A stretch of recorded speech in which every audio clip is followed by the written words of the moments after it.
descent has only worsened since I last saw you. You have really let yourself go.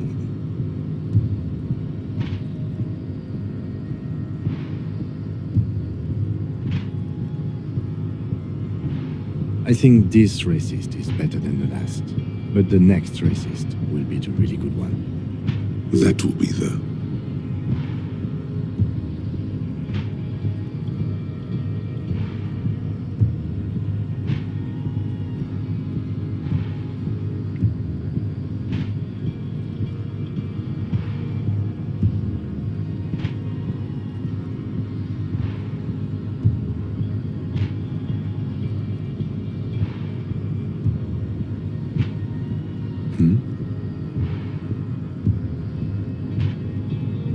That is understandable. The previous racist was probably an Occidental and did not prove a real adversary. These cops are just jealous, Jean-Luc.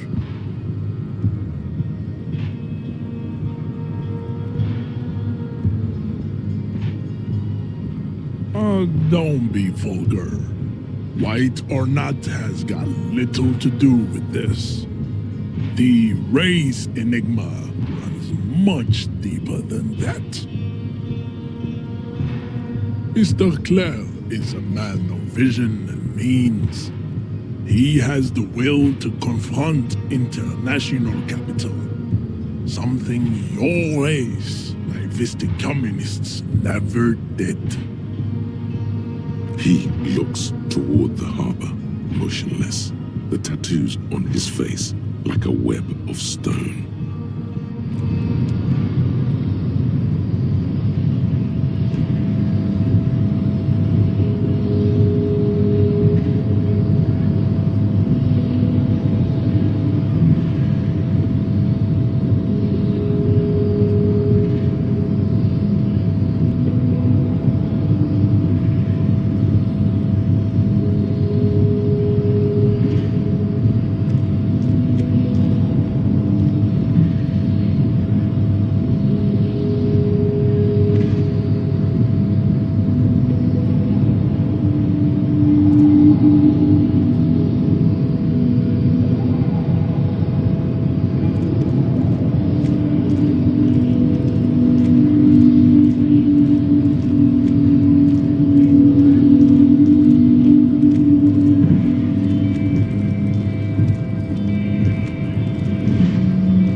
A lorry abandoned by its owner, stuck in the interminable traffic jam. The smell of cigarettes and perfume welcomes you. The cabin inside is plastered with old movie posters. Actresses smile from the walls. There's a radio transmitter in the front and a toolbox tucked under the driver's seat. Some tools lie scattered near the pedals. There's something odd about the passenger seat. The seating fabric has been pulled tight over the lower side of the seat where the toolbox should be.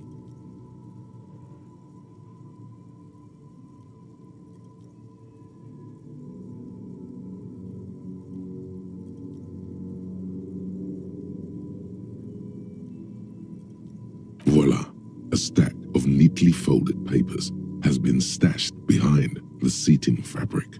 You see 3 maps depicting a large metropolitan area. It's Revachol. Some of its routes and highways have been outlined with a pen. Bonne prise.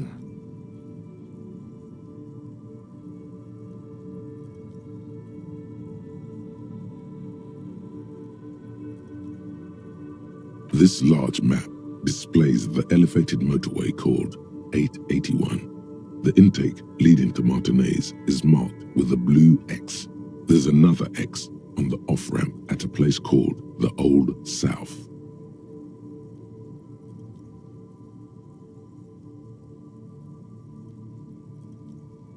Toll booths at the intakes are marked with a circle.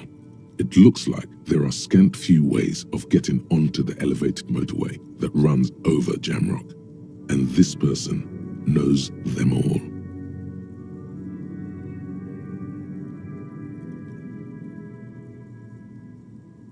There, hundreds of thousands of motor carriages roar on the 881, high above the massive brown and red roofs that is Jamrock.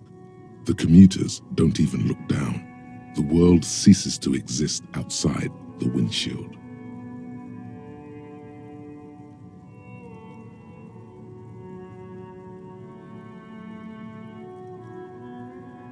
To Kuron, through the middle-income neighborhoods there, by the river, and then to Stella Maris and La Delta for work, while the men and women of Jamrock scuttle to their fates below the road.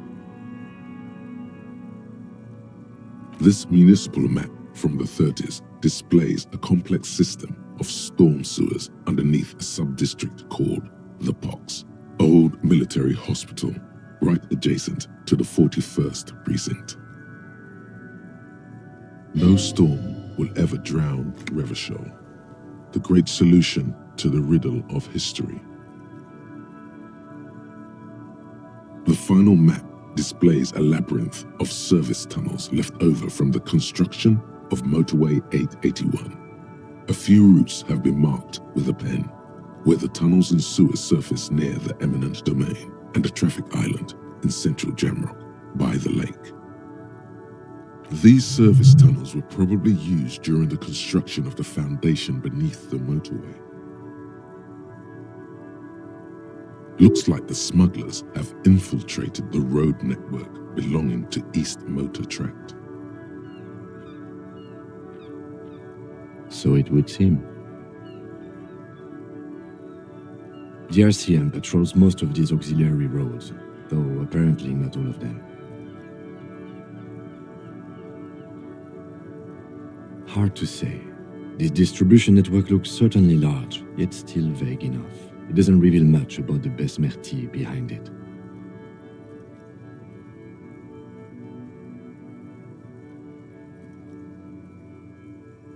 The Besmerti is a Revacholian crime syndicate. They see themselves as the inheritors of the 14 Revacholian Indo-tribes, but really they're just violent gangs vying for control on the west side of Revachol.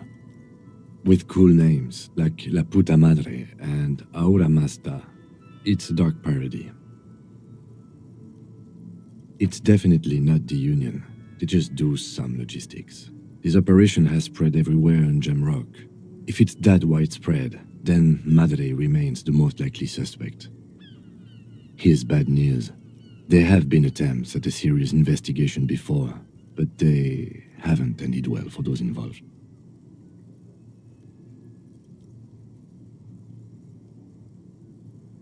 Especially bad news for cops who may have something in their past they don't even know is there. Best not to disturb the scene. I'll have forensics go over the lorry and pick this up later. The stack of maps looks just like before, barely noticeable. The movie stars look silently by, and the pull-out toolbox has a rubber handle, worn from years of use. These are movie posters featuring starlets from long-forgotten films from the 20s, the teens, even the 90s of the last century. One of them particularly catches your eye, a centerfold of an ingenue attached right above the back seat. There's definitely perfume in the air. It's spicy, with a hint of amberette, wafting through the bitter air of the cabin. The remnants of a sweet juniper-scented perfume, probably Grenade No. 5.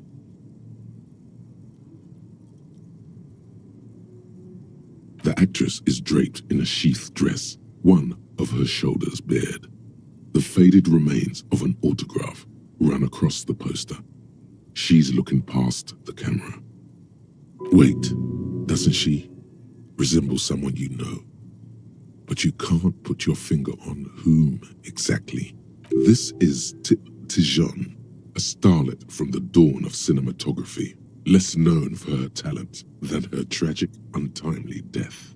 She wasted away in a drug den called the Door to the River, not far from here, on Boogie Street, a mixture of cocaine and morphine. She was afraid of the world, and the camera, too.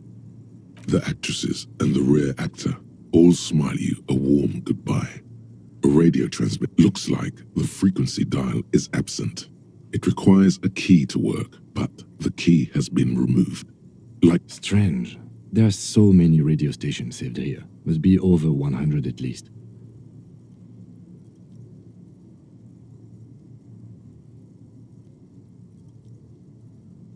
the ghostly actresses and the rusty toolbox under the driver's seat. You wedge yourself under the steering wheel to get a better look. Seems like the few tools lying around here, a hammer, a pair of pliers, a rusty wrench, have been casually thrown there by the disorganized driver. But one odd detail does catch your eye. A piece of sandpaper has been glued to the throttle. Sandpaper adds extra grip.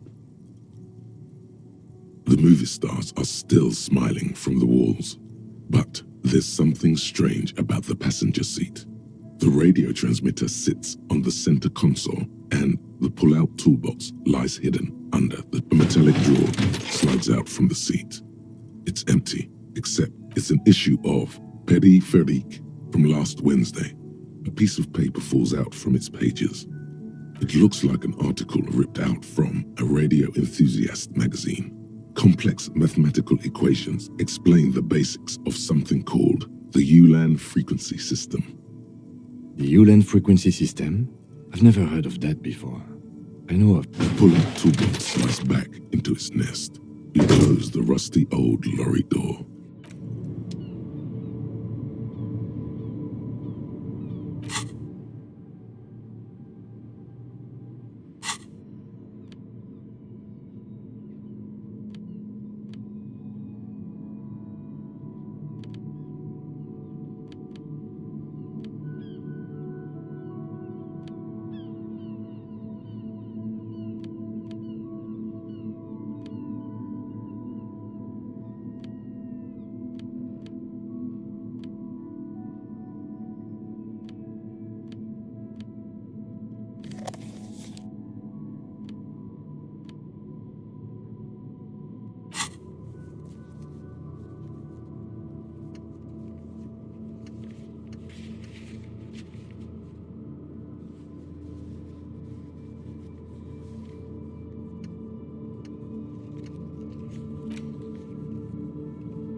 file again, sir.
This door is made of metal and appears to be reinforced. Someone here really values their security. No one answers. Let's go. There's nothing to do here, for.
In your hands you hold 16 Days of Coldest April by Yekatina Dahl. The cover image shows a row of concrete apartments above which span a black and white rainbow.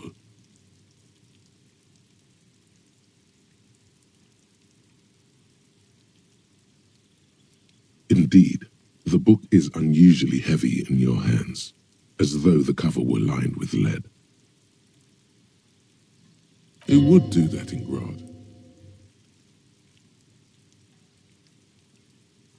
You flip through the book. The pages are thinner than you realized, and the type quite small and tightly set. It's nearly 600 pages long.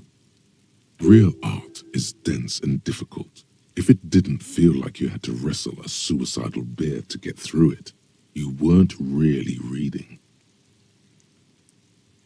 The back cover is dominated by a black and white photograph of the author.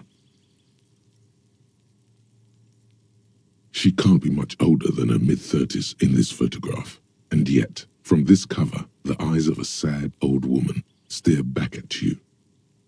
In cold, detached prose, the author describes a scene from one of the Yugoslavia riots in the 20s. Youths overturned motor carriages and set trash cans ablaze, while heavily armored guardsmen dash in and disperse them in a flurry of baton blows. The Yugoslavia riots took place from 27 to 29. Fueled by ethnic unrest and the state's repressive tactics, these events are often seen as marking the end of a brief period of liberalization known as the Yugoslavia Spring. Like all such periods, it is frequently memorialized in art and literature. As ethnic tensions run wild, a pair of young lovers meet each other on the street. Somehow, in the middle of all the chaos, they manage to lock arms and look into each other's eyes. It would physically hurt you to keep reading. Are you sure? They go through a brief and somewhat awkward love affair, and in the end, they betray each other and succumb to the absurdity of Gradian life. The man becomes a lens grinder, completely abandoning his former existence. He toils through the daily drudgery at the Lenka polyfabricate. Happiness and fulfillment have eluded him his whole life. And in the end, he has nothing to do but dedicate himself to the craft. She spends the next several decades standing at a conveyor in a Sosnovo fish processing plant. The smell of fish guts slowly seeps into her hair and skin, as every single one of her dreams dies, one by one. The memory of their short time spent together tortures the former lovers ceaselessly until the end of their days. Years pass in solitude, their bodies growing ever more decrepit. As life leaves their remains between the soil sheets, their final thoughts are filled with regret.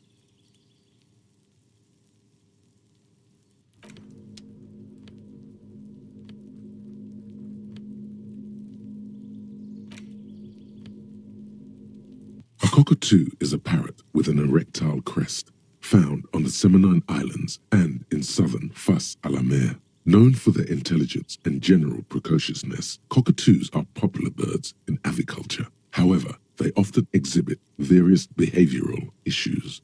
This book talks about the delicate nature of toos, as well as introducing some of the most popular species among the bird enthusiasts. The funeral cockatoo,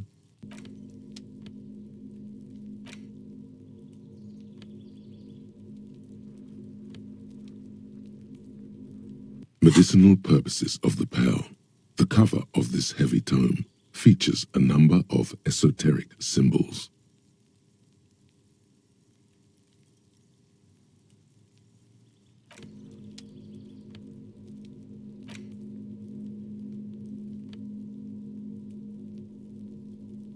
The Greatest Innocence by João Paulo Salomão Lopes de Fuego. The book is large and heavy.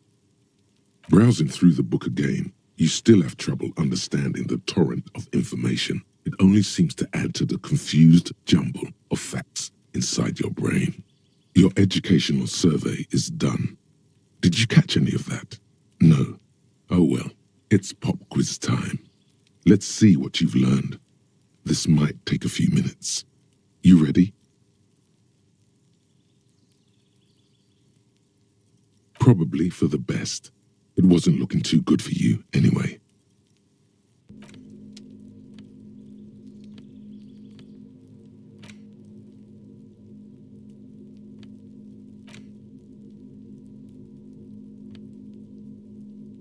A crinkled chewing gum wrapper. The worn label reads, Tutti Frutti. It smells faintly of apricots with a barely noticeable twinge of cinnamon. You feel compelled to point out that there's nothing fruity about cinnamon. It's a spice derived from tree bark. You carefully fold the wrapper into a square before putting it back into your pocket, lovingly even, despite the strange feeling of regret.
A row of mugs sits on the shelf. Each one depicts a human figure. A dark-skinned woman grinning amidst mysterious symbols. A broad-shouldered man shoveling potatoes, and others. Yes, your broken mug friend would feel very much at home here. The same humor, the same mocking lines. There's the missing tin soldier. Whoever lives here might have used the Whirling's container to dump his trash. And now they've drawn the ire of the Union. The plot thickens, as they say. An interesting little clue. Let's see where this goes. Clues have a way of magically connecting to other clues down the road. Perhaps you should break into apartments more often.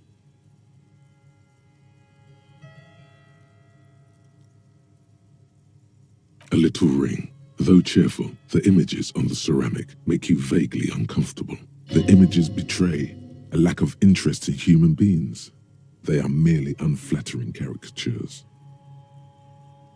The owner of these mugs doesn't like people of other ethnicities very much.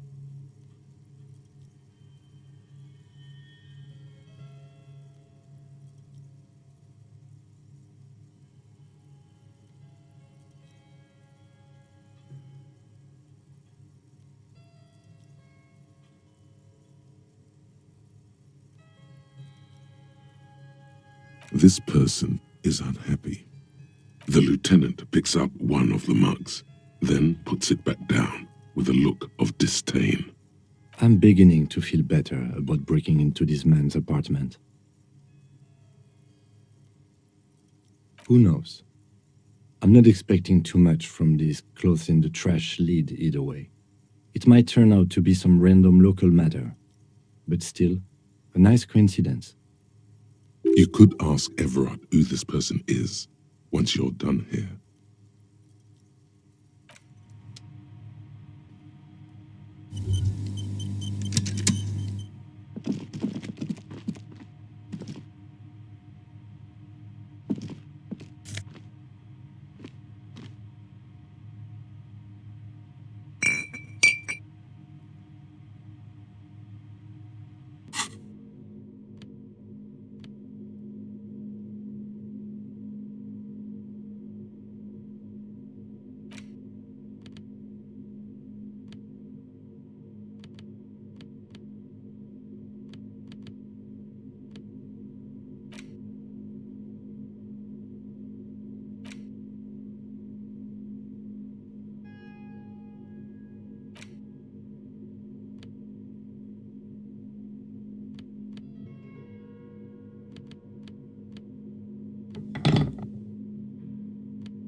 The dented yellow mailbox greets you with its graffito and bullet holes in the front.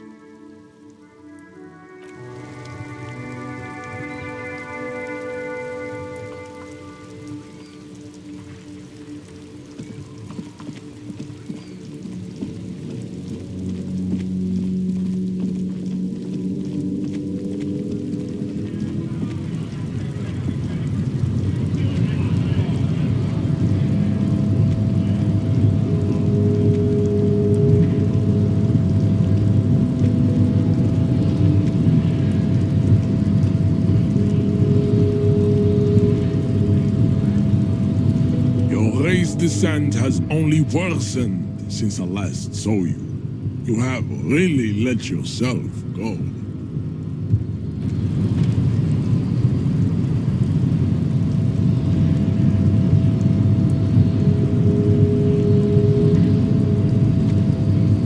Your race descent has only worsened since I last saw you. You have really let yourself go.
The file cabinet stands steady as ever, and the unlocked drawer slides out to greet you.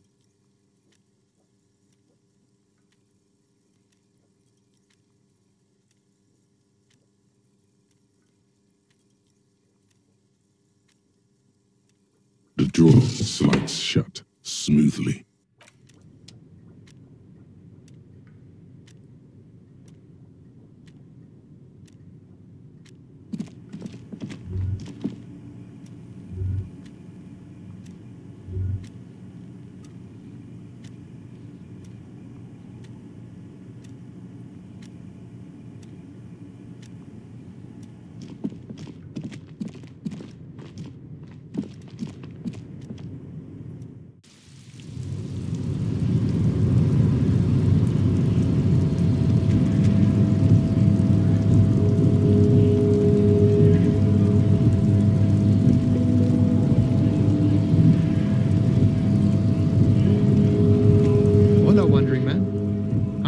You now.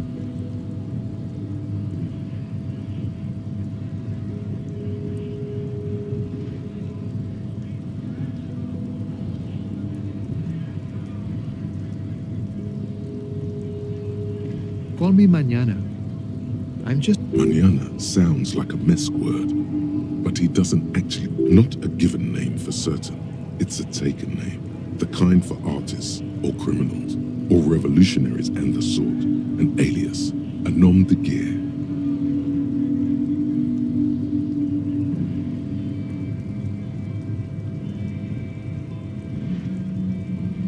It means call me tomorrow.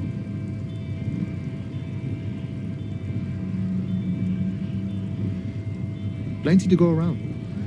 Don't get greedy and try to swipe mine, though. You got your own. A nom de guerre would be more like Guerra Mañana. Now that we are getting so well acquainted, what's your name? Be honest with him.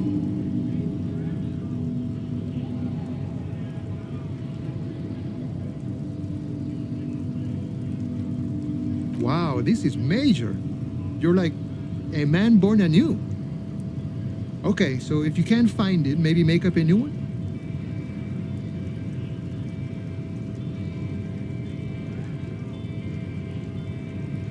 Can't live in this world without names, see? Important things they are. Vessels of the soul.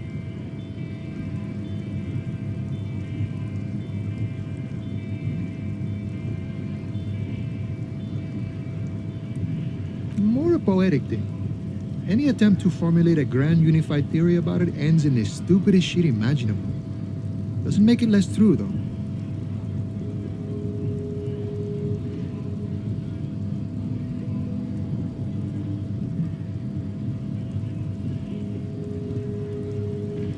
That means I can't tell you about it. I can only show you. You may understand in time. Or not. But it might be easy enough. Words guide our life. We commune with each thing through its word. Every word is also a name, is it not?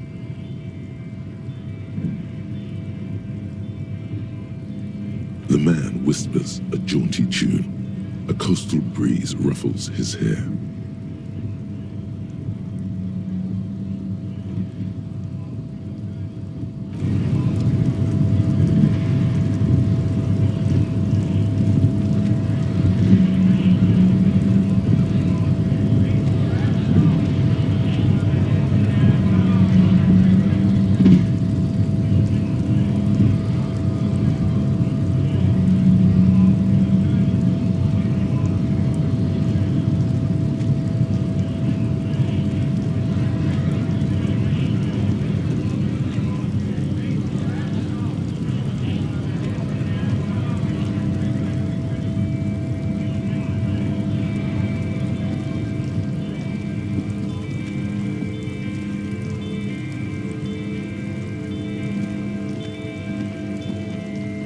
Looking for something, Rod? Come to tell me to fuck off again? It's about biological determinism, natural law, the sorting of the races. Not the most popular topic nowadays, with a coalition in charge and all. You might want to change the topic. That is, bury your head under the sand like common sheep. Change the topic. The way he says it makes it almost sound like a threat.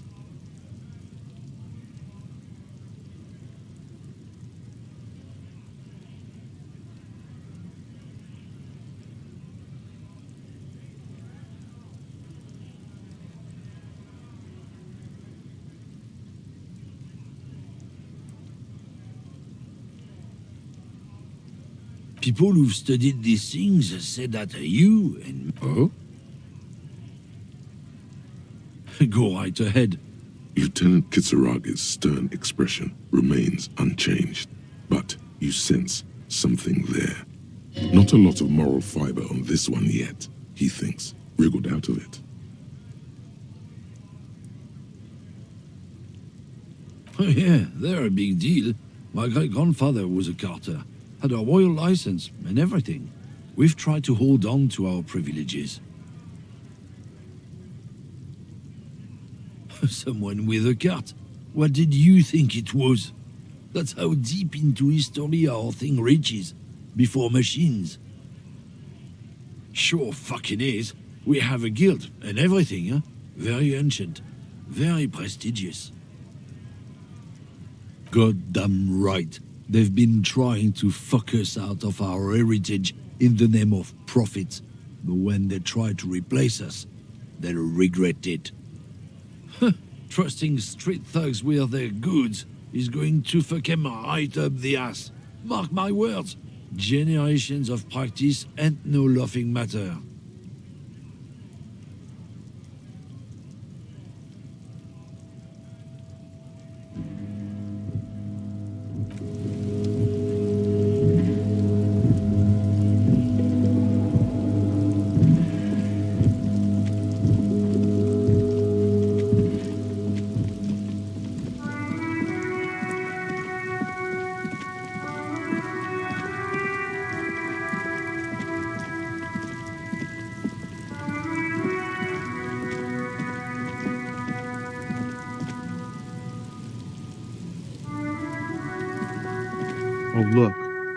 It's the cop who turned me into a bad person.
Inside, you see a set of steering levers, a radio microphone, a pull-out toolbox, and the soft... This is Precinct 57. How may I assist you?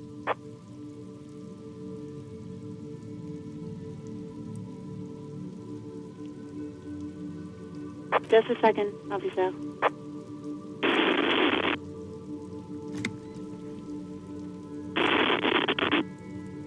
Sylvie Malaika on the line for you, officer. Yes, hello? Oh, great. What else do you need, detective?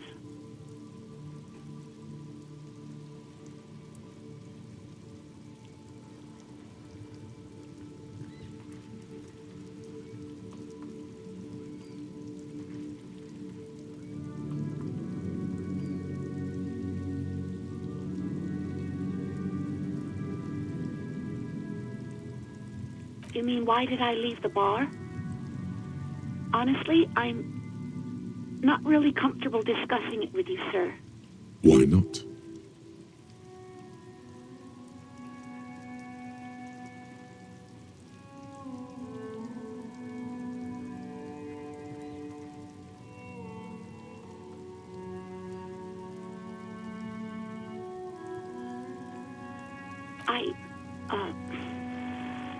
Let's just say I left because I needed to get away from someone.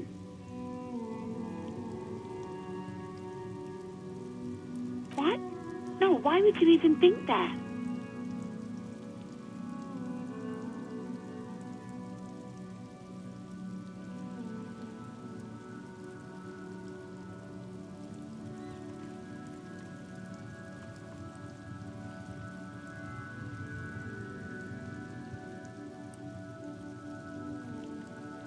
Please, don't bring Gar into this. It's none of your business. God, why can't you just mind your own business? She mutters. I already said I don't want to talk about this. You're messing everything up again.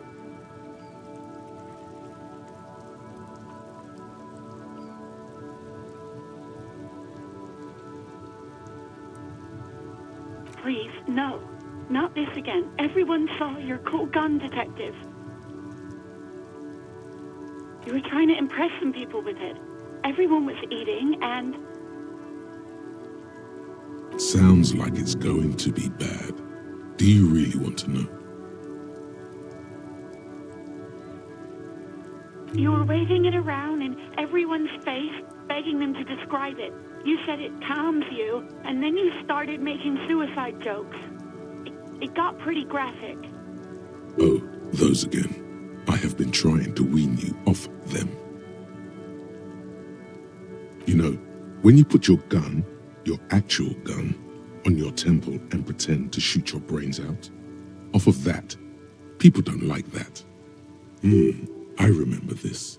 You were screaming things like, "My brains are all over the wall, painting them red. I won't be seeing it, 'cause these are my brains. I can't see without my brains." Very nice visuals there. Some poor sod was trying to eat his pudding while you were screaming, spit flying, imitating the mercy shot right next to him. Spat some in his food. I don't think he touched it after. People tried to back away from you or even slip out of the door, but you screamed, "I am the goddamned law, and you have to listen to me. You are all suspects in a murder investigation."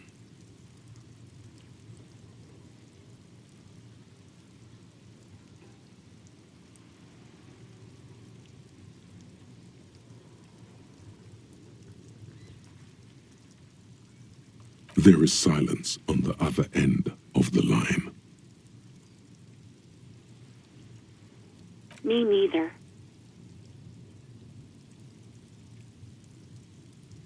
No idea. All I know is next you were waving around money instead, saying things like big bucks cannot lie and guns can't buy money, but money can always buy guns.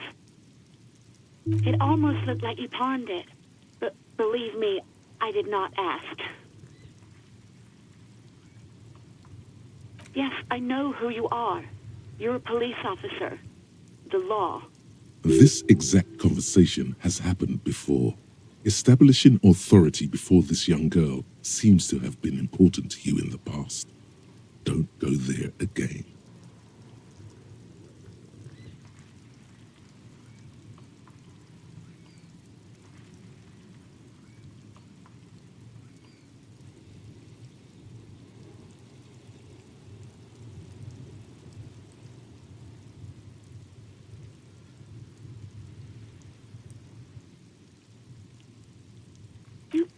You told me back in the whirling. You told everybody, and so does your badge. I don't need to hear about it anymore. Oh, no, I haven't, sorry. Real policemen have uniforms too, by the way. Where's yours?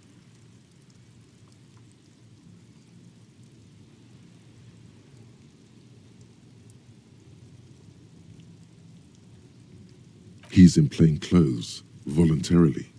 It's different from not knowing where your uniform is.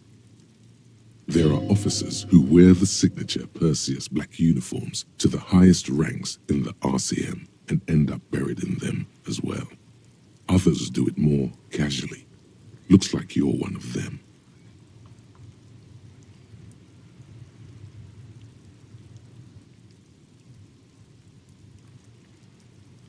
Uniform? I never saw you in any uniform. You had your things on, the disco things.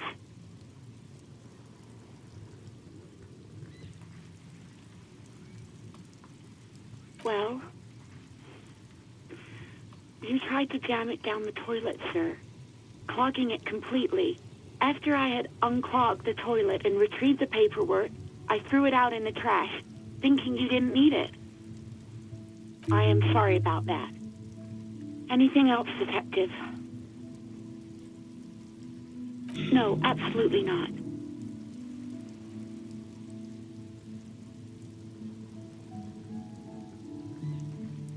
You hear the call breaking up on the other end of the radio, and then the already familiar voice.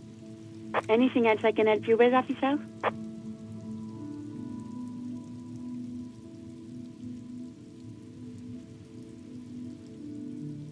Not yet, but I was able to convince the database people to share private sector information. They promised to get back to me by tomorrow morning.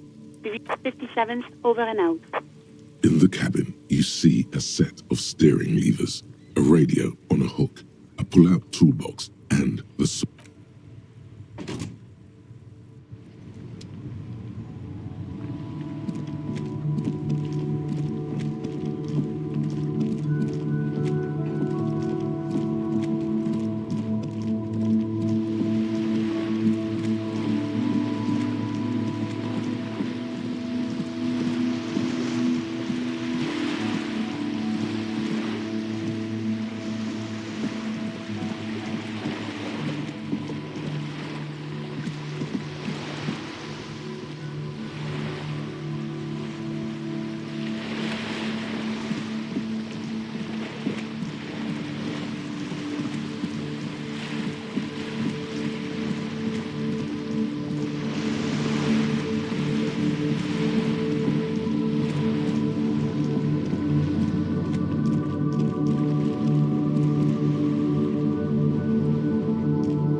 Hello again, officers. Have you come to admire my mural?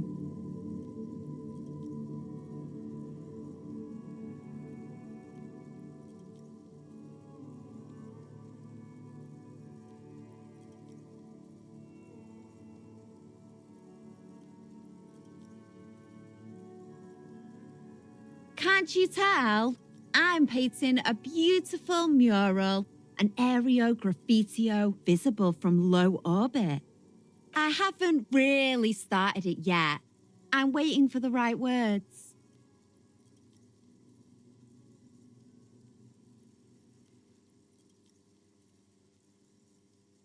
This place is severely lacking in havoc. Not even the occasional trash can fire to break up the tedium. I thought I'd mix it up, you know, summon the forces of crime and social chaos with a wall-sized invitation. Have you ever tried your hand at graffitio? When faced with a blank wall, most people write unimaginative stuff, like pigs go home and Mona was here. We rarely see pigs round here, though. Just union cats. And my name's not Mona, so... She wants it to be something true and total. Yeah?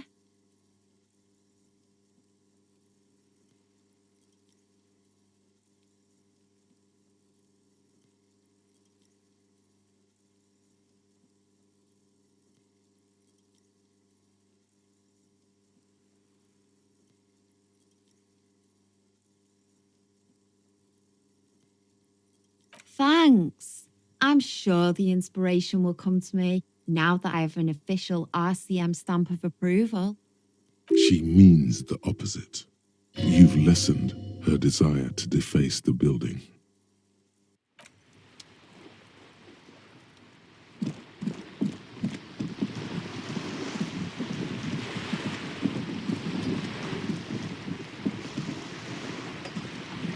You're back. Good. What can I help you with?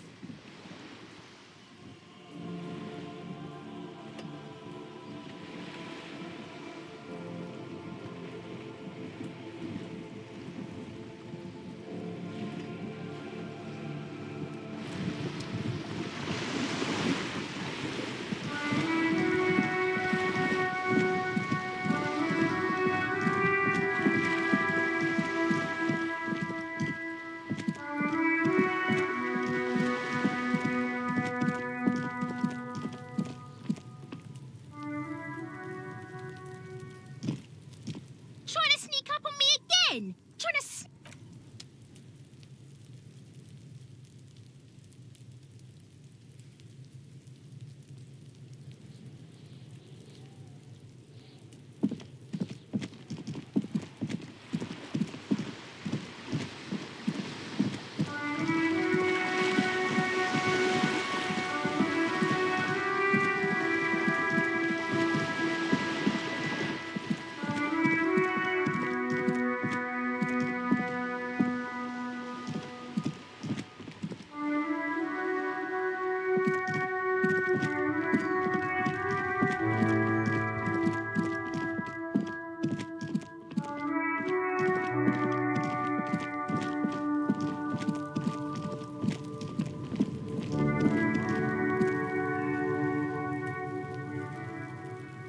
The trash container stands in the spring snow. The smell of rotten food rises to greet you. You see soggy cartons, dirty rags, and organic waste.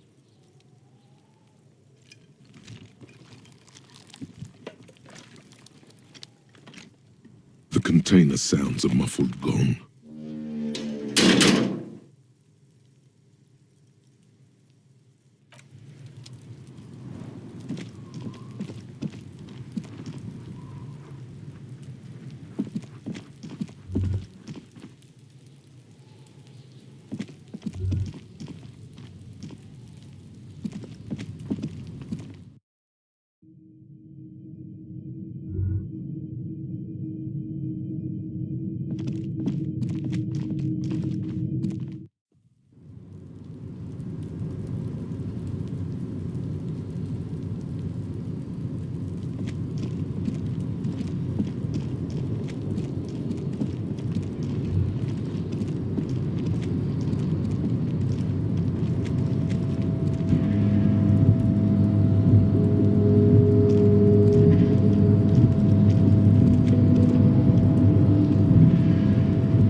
The woman is still hunched over the railing, her head swaying to the music.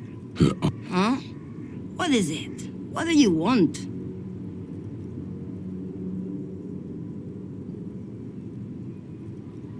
Diamonds? Of course not. Whatever stupid things they put in the lorry, I imagine. Is that all you wanted to know, Lowman? She's just a distracted old woman. We should maybe let her get back to her things. You hear that, Lowman? I don't think your partner likes you spending too much time with me. Nothing. I just don't think she's connected to anything. He doesn't want your frail mind caught up in something here. Something unconnected to the case. But connected to this woman tuning out like that.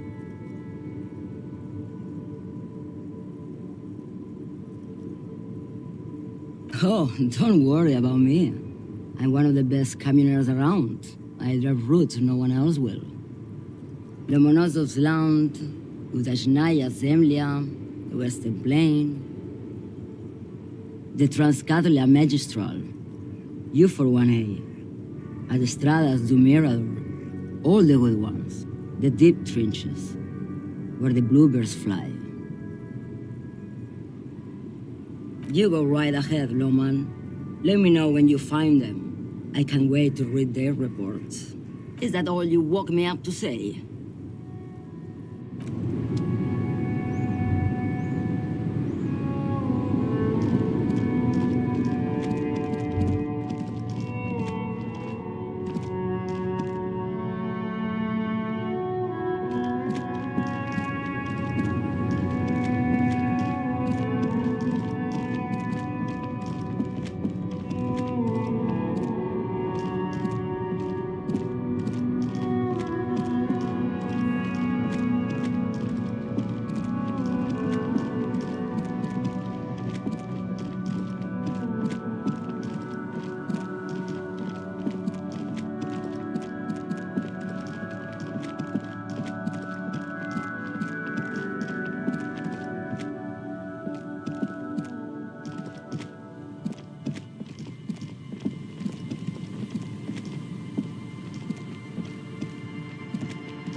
banged-up motor carriage lies half-submerged in the icy water, slowly sinking into the Insulindian Ocean. Only the cabin top, rear wheels, and the engine remain visible.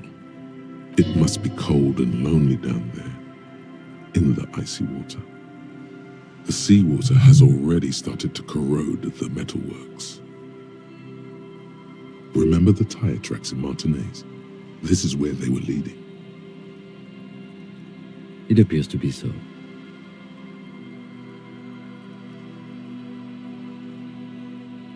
I agree. We should definitely investigate. You get a sudden, sinking feeling. Stomach acid comes up as you look at the motor carriage in the deep, dark, cold water. The motor carriage is properly stuck in the ice. Getting it out would require a team of specialists. A single day in the salty seawater would ruin most vehicles, but this one looks worn even in places the salt water hasn't touched it.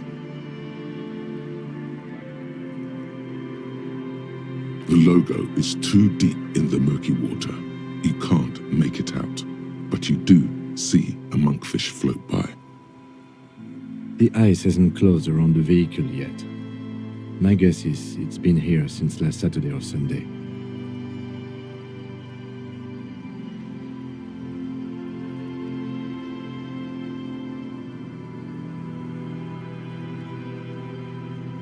Your mocking tone finds no response, but the motion of the waves.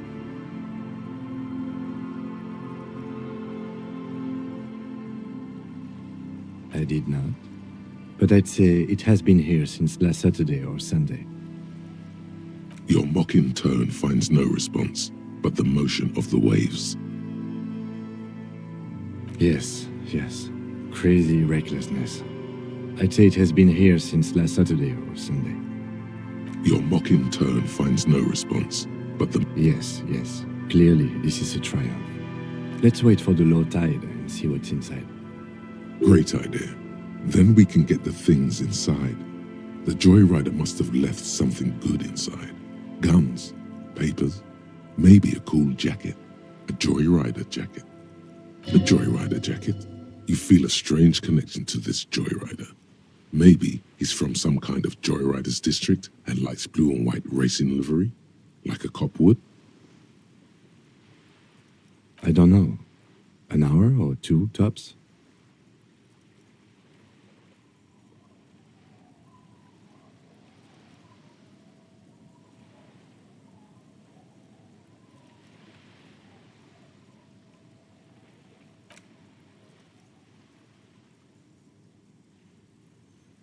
As you sit down in the old, rusty playground, the world around you becomes very silent. The hinges creak under your weight, dangerously so. Nothing but the sound of seagulls high above in the sky, echoing like distant laughter. Ice cracks around the blue motor carriage in the sea.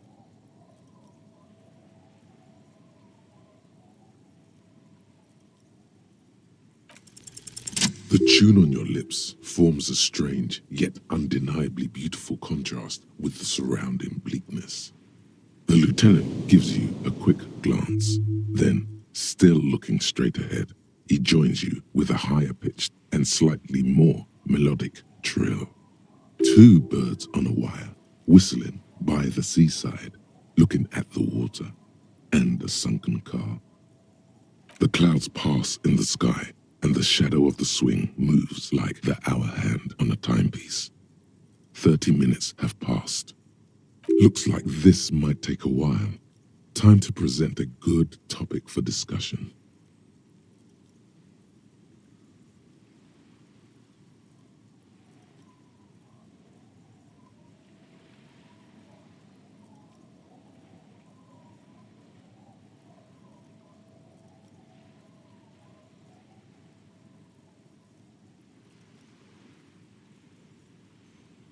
Well, historically, leeches have been used to prevent and even cure many ailments. Okay, he's thinking, I can do this. Let's do this. Who'd want to sit on an anthill? There are no therapeutic benefits to... Well, napalm ants, for example, are used in some rites of passage rituals. Clouds on the horizon grow darker, and the shadow of the swing set keeps climbing. You hear the distant rumble of the city. 30 minutes pass.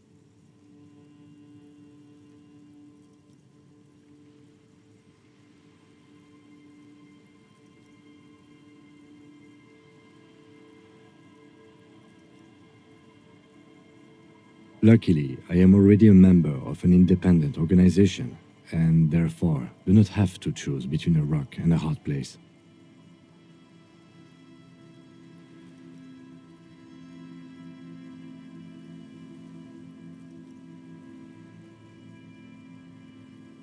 Your voice echoes on the water, strange and out of place in the environment. 30 more minutes pass.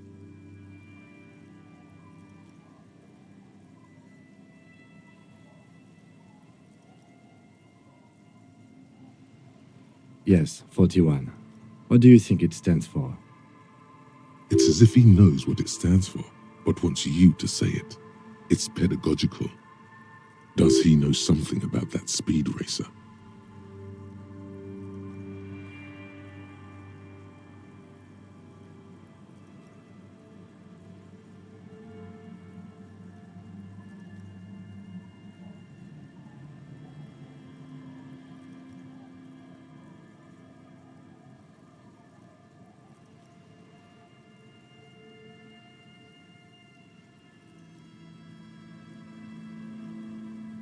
A precinct, yes.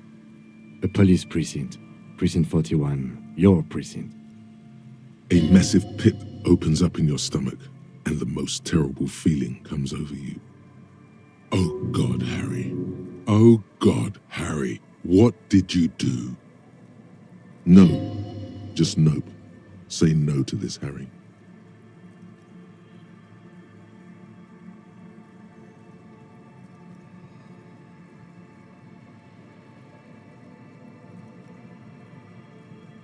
I'm afraid so, yes. It looks like you started in front of the whirling, jumped over the canal, and then drove your vehicle in the sea right here.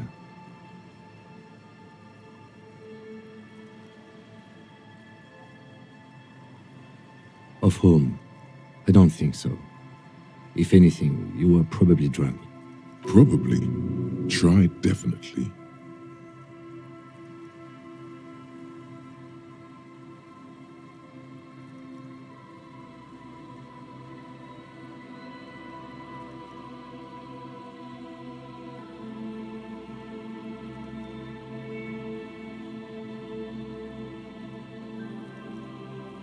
Detective, we don't. A rescue operation really isn't viable at this point.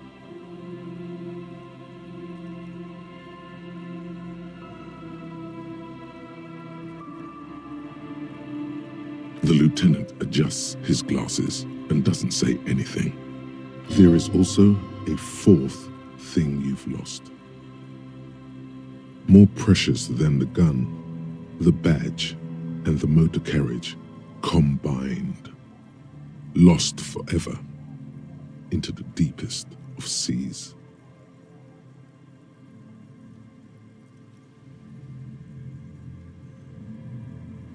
You can still whistle.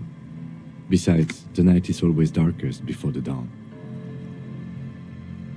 I'm afraid it will have to be there like that for many years. Look at it. Parts of it might be salvageable, but overall, this machine is a write-off.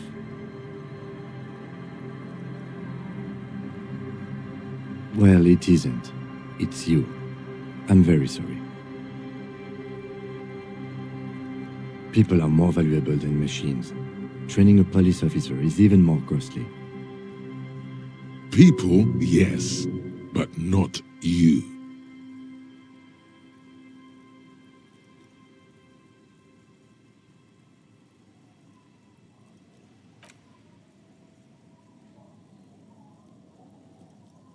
Yes. Let's go take a look.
A police badge on which you see the photo of a man.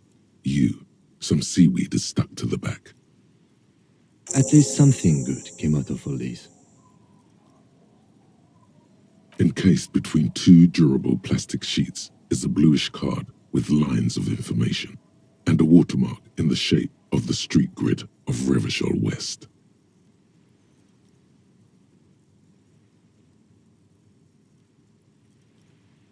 You see a photo, a name, a rank, a document number, the date of issue, and, in the lower right corner, your precinct. The man keeps winking at you with his green-grey eyes. The photo is old, no doubt about that. But the badge is new. You used an old photo for a new badge. 8, maybe 10 years. The guy in the picture is rather good-looking. He's got a nice haircut and is distinctly lacking in massive sideburns. What do you think? His face is already contorted by the expression, although it looks less grotesque on him than it does on you now. The badge in your hand shines as you rotate it, catching light. You see lines of information on it, and a shining watermark. Harrier, that's long for Harry. So you are Harry. Evrard was half right. Probably not a lot of people know your full name. Whoever told him you're Harry Dubois didn't.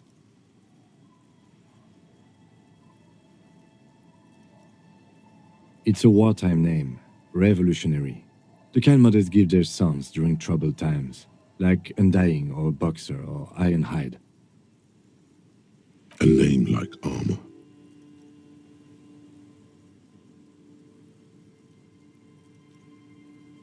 Pleased to make your acquaintance, Harrier Dubois. He's not going to call you Harrier. He'll keep calling you officer when he's angry with you, and detective when he's not. The badge in your hands shines as you rotate it, catching light. You see lines of information. Lieutenant W. Freighter. The lieutenant is a rank above sergeant and below captain. It's the highest rank in the RCM that still does field work. I am a lieutenant.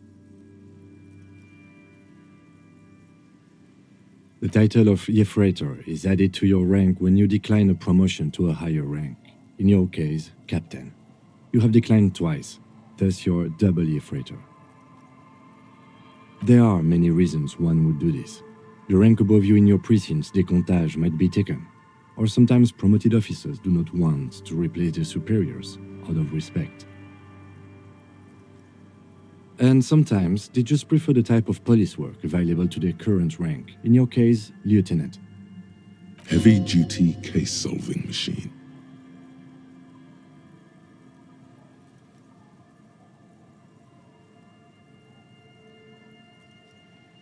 Décomptage is the hierarchical system employed by the Revachol citizens' militia. It means counting down to twos. The countdown is modeled after the dual leadership system employed by the left during the revolution, which, in turn, was developed by last-century experimental psychologists in the University of Königstein.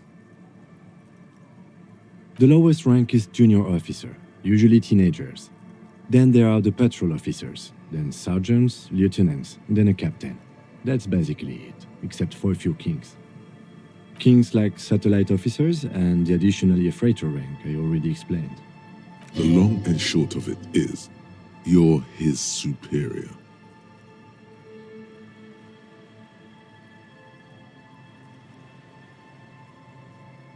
You are given the title of satellite officer if your partner is quickly promoted through the ranks and you rise with him. You don't seem to be a satellite.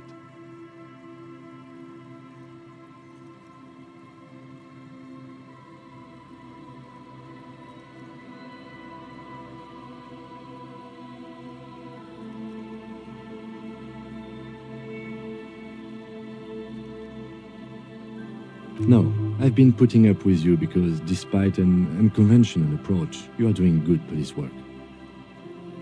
It matters more than driving your motor carriage into the sea. And now we've even found your badge. He trusts you, for now. Try not to spoil it.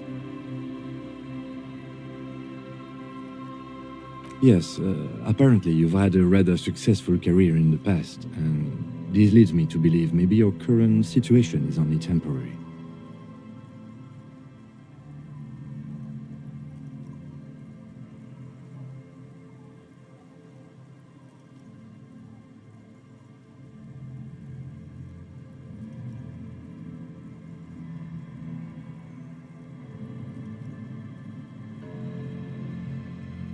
Good.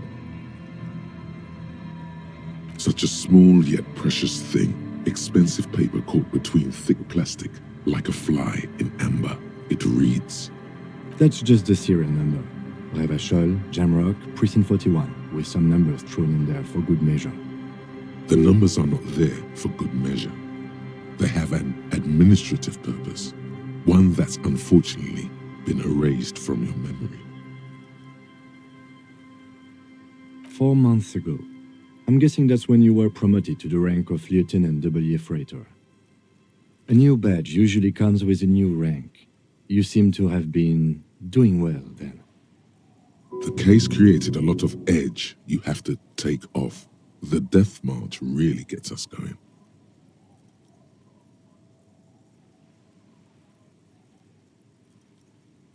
You're pretty sure you weren't doing well, but better? Probably yes. A lot can happen in 4 months, especially in winter. The winters are never easy on you, of that you are sure.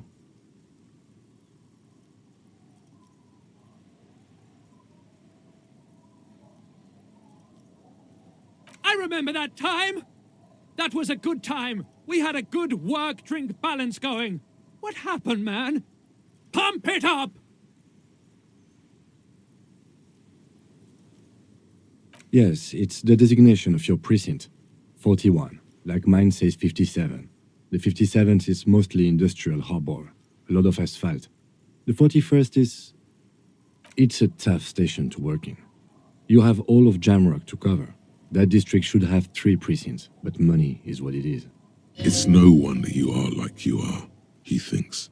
But then again, it's a legendary district, and a hell of a station too.